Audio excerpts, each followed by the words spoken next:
friend, ini keadaan jantungku yang jempalian, kalian bisa denger nggak? Aku bahagia banget karena alhamdulillah perjalanan kita udah sampai sejauh ini. Nggak nyangka banget aku, negara gua kita bisa sampai memiliki penduduk sebanyak ini. Kita harus beli lebih banyak lahan, kemudian menanam kates di setiap sudut desa. Kedepannya semoga kita bisa makin banyak dikenal orang dan menyeret lebih banyak manusia untuk menjadi bagian dari kita. Oke, jadi kulihat-lihat dari kutub utara sampai kutub selatan, biasanya para YouTuber itu bikin Q&A ketika mereka nge-reach 100.000 subscribers. Dan hal itu terdengar sangat menggoda. Dan lagi Q&A ini bisa bikin kita lebih mengenal satu sama lain, bisa bikin kita lebih dekat lagi, friend. Bagaikan spidol dengan tutupnya. Ada ratusan pertanyaan yang membanjiri RT ku dan pas ku baca ternyata pertanyaannya itu mirip-mirip sebenarnya. Jadi Q&A kali ini udah aku bagi jadi beberapa topik, yaitu tentang YouTube, tentang art, dan yang terakhir tentang personal. Oke, jadi ayo masuk ke topik pertama, yaitu tentang per-YouTubean. Pertanyaan pertama, kenapa nama channelnya Riana Terbalik? Ini pertanyaan yang paling banyak ditanyakan, padahal nama channel ini udah cukup kenyot. Jadi aku punya abang yang hobinya itu ngebalik segala hal. Bahkan gambar ayam di file presentasinya itu juga kebalik. Lah aku jadi gurune wis tak walik proyektore. Terus pas aku minta advice buat nama channel, dia nyaranin buat pakai Riana Terbalik. Terus pas ku pikir-pikir, kece juga ya nama ini dan lagi mudah diingat. Jadi ku pakai deh. Kenapa kepikiran buat bikin YouTube? Awalnya aku sama sekali nggak kepikiran bakal jadi YouTuber karena aku pikir ini pekerjaan yang susah. Soalnya kan kita harus jadi terkenal dulu baru bisa dapet cuan. Sedangkan aku itu hanya manusia gua nolep yang kerjaannya cuma ngawinin kembang salak. Plus aku tipe orang yang punya ideologi, mending nggak usah ngelakuin sesuatu yang kelihatannya mustahil. Tapi terjadi hal yang nggak terduga. Jadi suatu hari ayahku masang wifi di rumah dan ini bikin aku gak dapet jatah kuota sama sekali. Padahal kan aku butuh kuota selama aku keluar goa. Aku gak bisa hidup tanpa internet. Saat itu aku nyoba nyari-nyari info buat dapet kuota gratis tapi semuanya bodong. Jadi ya mau gak mau aku harus beli pakai cuan. Masalahnya aku gak punya cuan.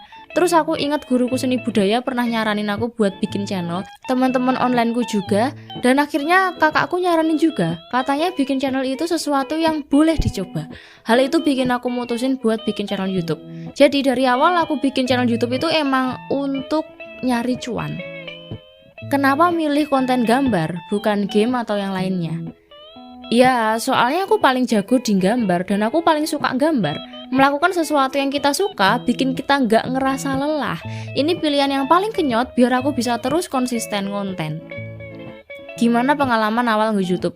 Nggak enak banget anjir. Jadi video pertamaku itu harusnya bukan ini. Harusnya video aku gambar mukaku sendiri yang bakal jadi video pertamaku. Tapi filenya itu hilang sumbul. Padahal itu gambarnya lama banget sampai boyok rasanya mau ucul.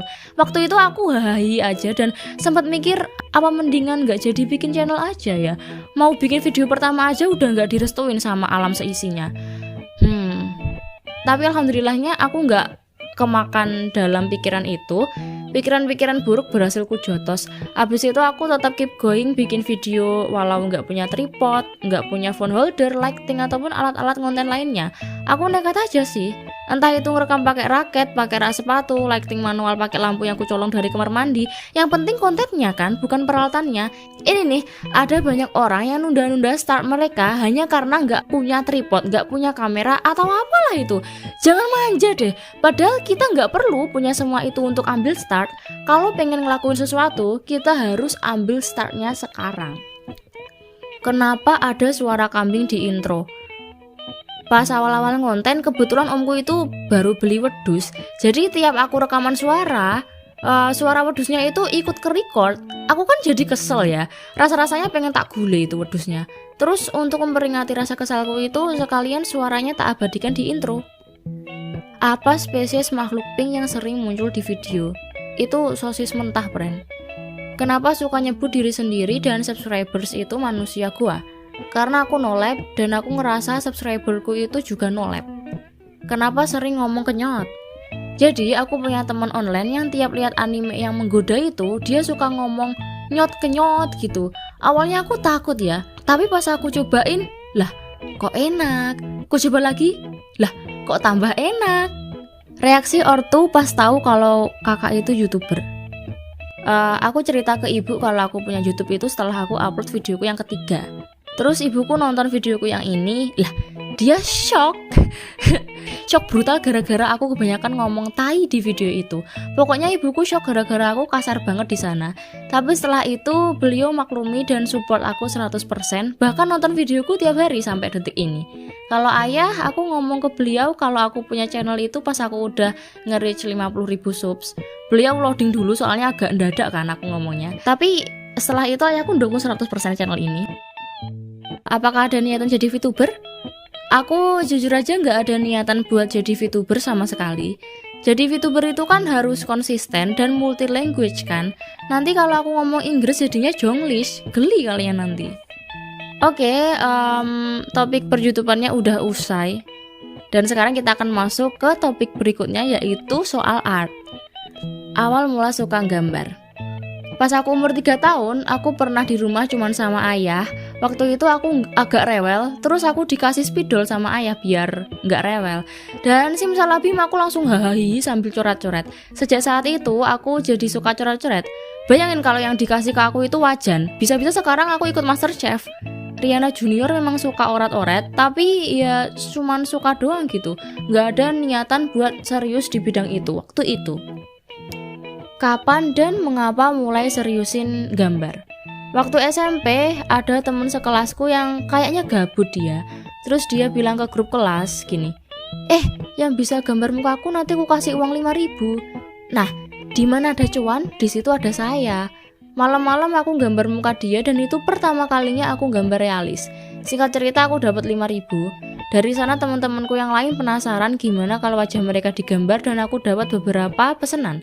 Terus aku nyoba masuk grup art di Facebook dan di sana aku tertohok dengan skill member-membernya yang bikin sujud-sujud. Dari sana akhirnya aku mulai nyeriusin dunia menggambar dengan latihan tiap hari dan koreksi mandiri.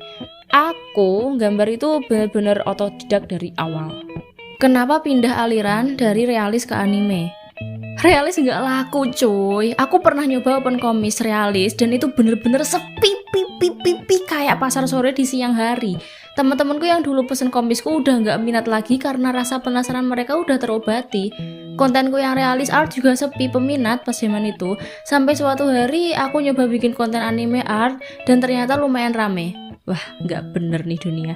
Sejak saat itu aku maksa diri ini buat belajar anime art. Aku belajarnya langsung di digital sekitar awal 2021 dan baru ku seriusin pas akhir 2021 sampai sekarang. Lebih suka anime style atau realis? Kalau dulu pas zaman-zaman aku masih SMP aku lebih suka realis karena saat itu aku belum bisa anime style. Tapi untuk sekarang ini aku lebih suka anime style soalnya lebih cepat, lebih menggemaskan, lebih bisa diinovasikan, dan karena sekarang ini aku lebih jago di anime daripada di realis. Tahap menggambar apa yang paling dibenci? Pertama, aku nggak suka nge-line art dan aku yakin banyak umat di luar sana yang benci banget sama tahap ini. Karena kami nggak suka melakukan sesuatu yang kesannya kerja 2 kali. Kita udah gambar sketsanya dengan bentuk seperti itu dan kita harus beli lagi untuk menggambar line art. Itu bikin agak males. Dan line art itu semestinya rapi betul kan. Jadi agak susah buat aku yang orangnya berantakan dan syukur matuk. Yang kedua, aku nggak suka ngasih base color karena kalau ngasih manual itu lama. Tapi ketika pakai ember cat, kita harus nempel satu-satu biar nggak bocor. Dan itu juga makan waktu banget. Alasan lain kenapa aku nggak suka ngasih base color adalah karena aku sering bimbang pas milih warna. Device-nya apa aja? Untuk sekarang ini, aku masih pakai HP yang dicolokin ke pen tab. Aku udah pernah nyoba pakai display pen meski punya tetangga. Experience yang cukup kenyot dan sekarang ini aku lagi pikir-pikir buat upgrade device. Semoga aja cuannya cepat kekumpul biar aku bisa cepat-cepat upgrade device ya. Biasanya pakai rasio berapa? Aku rasio nggak menentu sih, tapi yang pasti ukuran kanvasnya itu minimal 3000x3000 lah biar bisa di zoom sampai proton-protonnya. Hargai usaha sendiri dengan kanvas yang lebih besar. Oke? Lanjut, dapat ide dari mana? Dari apa yang kulihat sehari-hari, dari internet, dan dari mimpi. Spill art awal-awal dong. Karya paling favorit apa? Karya paling favoritku itu masih pakai aliran realis, dan ini karya terlama dan terjumbo yang pernah aku buat. Untuk bikin karya ini, aku maksa abangku buat ikut unjuk skill. Jadi dia yang sketch karena akurasinya bagus banget, dan aku yang ngarsir. Masing-masing bingkainya ini ukuran 43 x 83 cm. Aku pakai referensi dari fotografer lepas di Unsplash. Kenapa kami gambar maung adalah karena ibuku bilang dari dulu pengen ada pajangan maung di ruang tamu. Jadi kami anak-anak yang baik ini merealisasikan keinginan beliau. Kak Ariana punya panutan siapa aja? Oh, banyak. Zumi Zumi, Siyun, Yogisha, Fang Pei, Vicky and Bunny, Diary Yue, Tokagot, Nopal Microwave, dan masih banyak lagi. Selanjutnya, pertanyaan tentang personal. Aku harap aku nggak terlalu oversharing kali ini. Agak ndredeg ya, friend. Kak, face reveal dong. Aku pengen sih face reveal, tapi kayaknya kalau face reveal-nya sekarang nggak seru deh. Iya nggak? Mungkin nanti pas 1 juta subscribers, mungkin nggak ya kita sampai ke sana? Umur berapa? Ada beberapa yang ngira aku udah nikah, bahkan ada yang ngira aku lagi bunting. Maksud dan tujuannya itu loh, apa? Jahat kalian. Apakah suaraku terdengar setua itu? Aku masih remaja, Bran.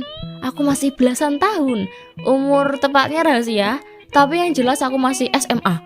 Mungkin ada beberapa yang ngira aku itu anak SMK yang ambil jurusan DKV atau animasi, tapi nyatanya aku itu anak MIPA. MBTI kakak apa? Aku INFP, T, tipe kepribadian mediator. Tapi ini nggak akurat juga sih, karena aku cuma tes main-main di website gitu, nggak ke psikiater. Aduh, ini karakternya jelek banget kayak dukun beranak. Apa hobi selain menggambar dan kesibukan selain ngonten? Aku selain gambar suka nulis. Jadi dari SD sampai sekarang selalu nulis diary dan juga cerpen. Beberapa kali aku ngirim cerpen dan juga puisi ke penerbit online, tapi belum pernah lolos seleksi sama tim kuratornya. Itu berarti tulisanku masih ampas dan bau kadal kan. Jadi aku harus sering-sering nulis lagi, yang lebih bagus, yang lebih gila lagi. Kalau kesibukan selain konten, ya tentu aja sekolah, soalnya aku masih pelajar. Gimana caranya ngatur waktu antara sekolah dan konten? SMA kan full day, jadi jam 7 sampai jam setengah 3 aku cuman fokus sekolah, ngerjain tugas-tugas dan belajar dengan baik. Kadang main kartu juga sih.